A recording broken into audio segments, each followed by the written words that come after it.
Good morning, children. So yesterday I was discussing about food chain and food web. Okay, if you observe 15.4 diagram, so what does it say actually? From the energy flow diagram, this is actually energy flow diagram. Two things become clear. Two things are very clear for us. One is the flow of energy is unidirectional. Two things are clear for us. First one is flow of energy is unidirectional. Unidirectional. In only one direction. The energy flow, the energy that is captured by the autotrophs does not revert back to the solar input. So suppose autotrophs prepare food by using solar energy. And this solar energy which is captured by autotrophs will not revert back, and the energy which passes to the herbivores does not come back to the autotrophs. And from autotrophs, energy goes to herbivores. And this energy taken by herbivores will not go back in the reverse direction. It will not go. As it moves progressively through the various trophic levels, it is no longer available to the previous level. So energy goes on moving from one level to other level, and there is no question of moving back, and there is no question of energy getting back to earlier levels. This is one. So secondly, the energy available each trophic level gets diminished. Energy in each level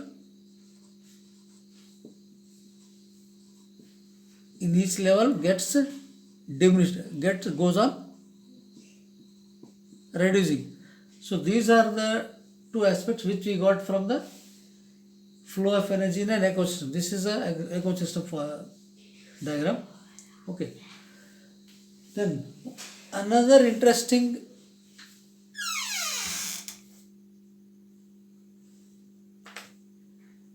aspect of food chain is very important. It is very interesting, this one, because how unknowingly some harmful chemicals enter our bodies through the food chain. See, when in the food chain, one level of energy from one level will be passing on to other level, will be passing on to another level. Along with that, some chemicals also enter to the body through the food chain. Okay. So unknowingly what happens? Harmful chemicals. Unknowingly harmful chemicals enter our bodies through food chain. Okay. And already you know how water gets polluted. Water will also get polluted. In what ways? And one of the reasons is use of several pesticides. So one reason for water pollution is very simple, is several pesticides and chemicals to protect our crops from the diseases. We use what? Several pesticides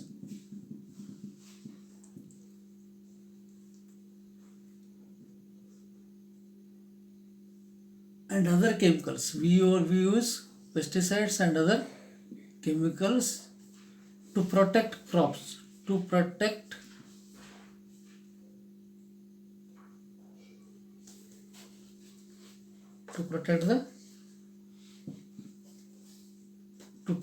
the crops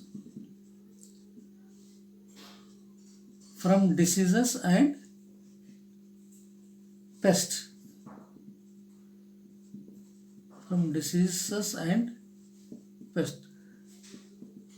Okay.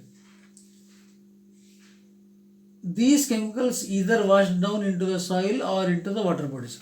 So whatever the chemicals we use in the fields in large quantity, depending on the area of our field, this all will drain out, move away from land to water, or sometimes from water to one water body to other water bodies when there is a rain, or sometimes even if floods also will carry the uh, chemicals. So soil, from the soil or into the water bodies, So these chemicals will be washed away with this, and from here automatically from the soil, these are absorbed by the plants. So from the soil, because soil is the important substance or important entity which will supply water minerals.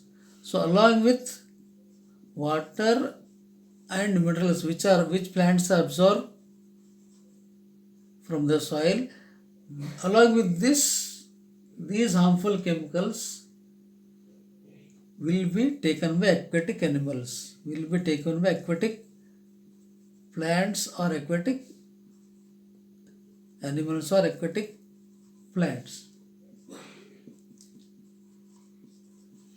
Okay. So in this way water gets polluted. This is one of the ways which they enter the food chain. So this is one way how they will enter to the food chain. Okay. As the chemicals are not degradable, they are biodegradable. Degradable means which will not decompose.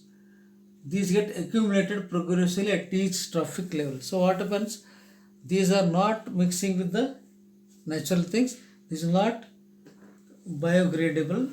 They are not biodegradable. Due to that reason, they get accumulated in each and every level. In each level, these harmful chemicals or harmful substances will get accumulated.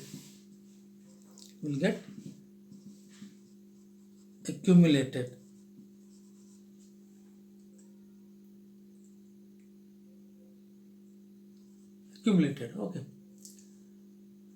As human beings occupy the top level in any food chain, so we know very well we are at the top, because first there are autotrophs, then heterotrophs. Heterotrophs again we have carnivores, primary level, secondary level, tertiary level.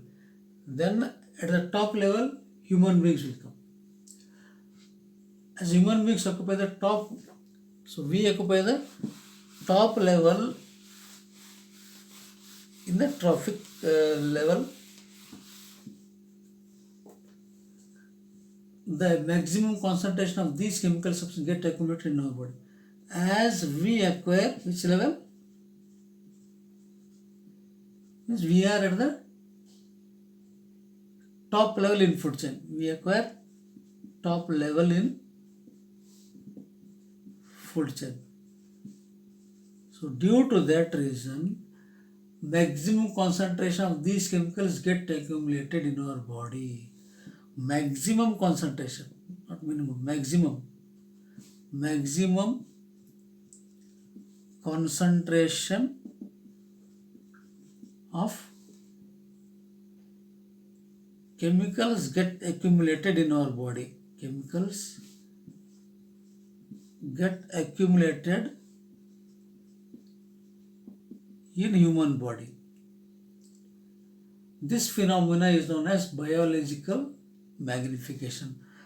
So constant increase of or accumulation of chemicals at the maximum level in food chain in our bodies is called biological magnification. Biological magnification. This is the reason why our food grains such as wheat and rice, what we have, wheat and rice, vegetables and fruits, and even meat also. Meat contain varying amount of pesticides. So they all will contain varying amount, very different varieties of chemicals or pesticides are present in the food which we consume. So in all of this, still very large amount, very different variety of varying amount of pesticides are found along with the pesticide residues. They cannot always be removed by washing or other means. So these cannot be removed because they are accumulated so nicely that there are no procedure or process to remove the accumulated pesticides in our body, because they accumulate with our muscles, with our blood, which is very minute, slowly to increase. Still we will not come to know. In that there is no procedure of removing such harmful chemicals from our body. So these chemicals, once they get accumulated in human body, they cannot be removed because they pass on through genetically. The genetic what from genes, through genes they will pass on from one parent to other parent. So that is why in large, in very less quantity also, if they are present, it leads harmful effect to our body. Okay. So next, we will try to know how do our activities affect the environment. How our activities, human activities, affect the environment. Okay. How does our activities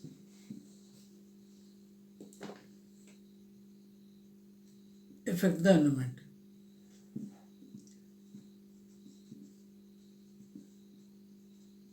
So whatever we are using, whatever we are doing, if it is chemical bound, it is harmful. This is quite common. We are an integral part of our environment. We are the one part of our environment. We are one part of our environment. Changes in the environment affect us and our activities change the environment around us. So first of all, changes which take place in the environment. Changes in the environment affect us, and our activities change the environment around us. Whatever we do activity, they all change the environment which is around us. That already you have studied in your 9th standard, how different activities pollute the environment. In this chapter, we are looking at two of the environment problems. We are looking here two environmental problems which are through our activities only we are harming ourselves indirectly. One is depletion of ozone layer, and one more is waste disposal. So these are major problems which are affecting environment, but indirectly we are only responsible for these two activities. Okay. So what is ozone layer and how does it get depleted? Okay. So we will try to find it here.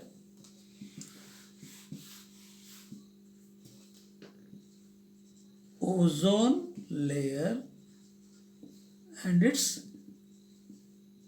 depletion. See, ozone is a molecule formed by 3 atoms of oxygen. Ozone is formed by 3 atoms of oxygen. Okay.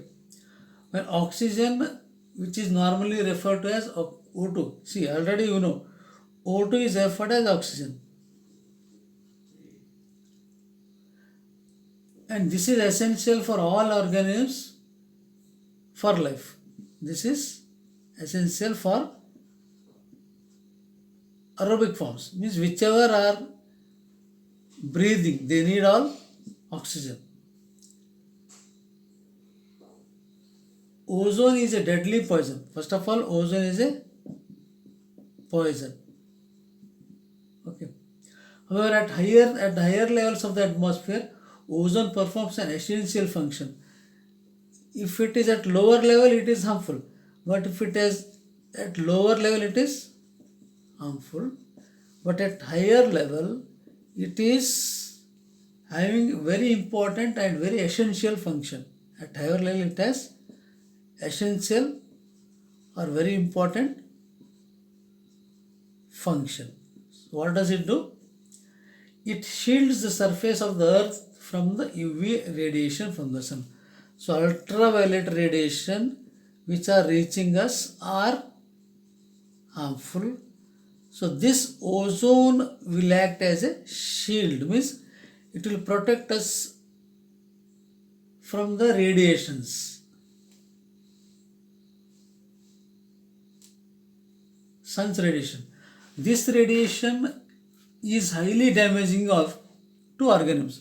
So the radiations, these UV radiations are highly damaging the organisms. For example, it is known to cause skin cancer in human beings. So skin cancer is caused due to UV radiations from the sun. Means if a person is exposed continuously to the sunlight.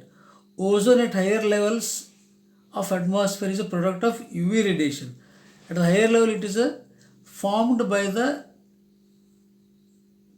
acting on oxygen molecule. So due to UV radiation, what happens? In presence of UV radiation, oxygen will form with one more oxygen. So this becomes O3.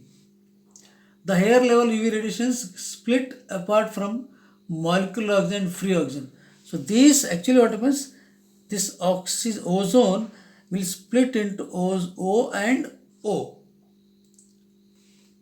Through which? Through the UV radiation. In the presence of ultraviolet radiation. Okay. So actually here first part is this oxygen gets splitted. Oxygen due to UV radiations will split into O and O. Again, this oxygen atom will mix with one more oxygen and form O3. This is ozone. This one oxygen atom will mix with molecular oxygen and form ozone. The amount of oxygen in the atmosphere began to drop sharply in 1980s. From 1980, oxygen level in the atmosphere started reducing. 1980, what happened there? Oxygen. So in the 1980s, oxygen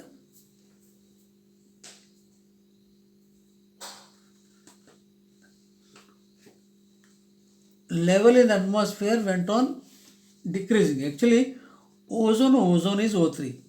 So ozone in the atmosphere began to drop sharply in 1980s. Ozone started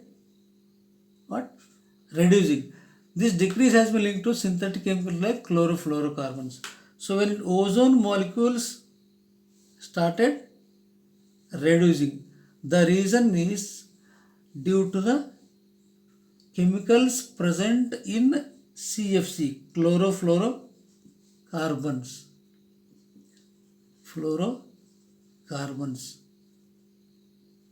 So this is CFCs, okay, which are used as refrigerants and in fire extinguishers. So these CFCs are used in refrigerators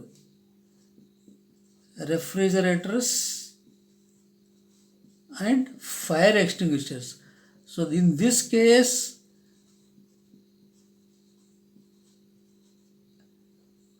they are used in these both. See, from refrigerators and fire extinguishers chlorofluorocarbons are released. So this will directly go and affect the ozone layer, which acts as a shield for us. Ozone layer which acts as a shield to protect us from UV radiation. When they will go and harm they will damage the molecule of ozone. Okay. So in 1987, United Nations Environment Program, UNEP, United Nations Environment Program, succeeded in forging an agreement to freeze CFC production. So they made on condition to stop using CFC production at 1986 level. At 1986 level. It is now mandatory for all the manufacturing companies to make CFC free refrigerators throughout the world. So they made one compulsory rule that if you are manufacturing refrigerator, so that refrigerator should be what? CFC free, means that should not release CFC. CFC free refrigerator should be produced. So this is how United Nations Environment Program have made a mandatory for all companies of manufacturing refrigerator that they have to manufacture only the refrigerators which will not have environment and which will not contain CFCs.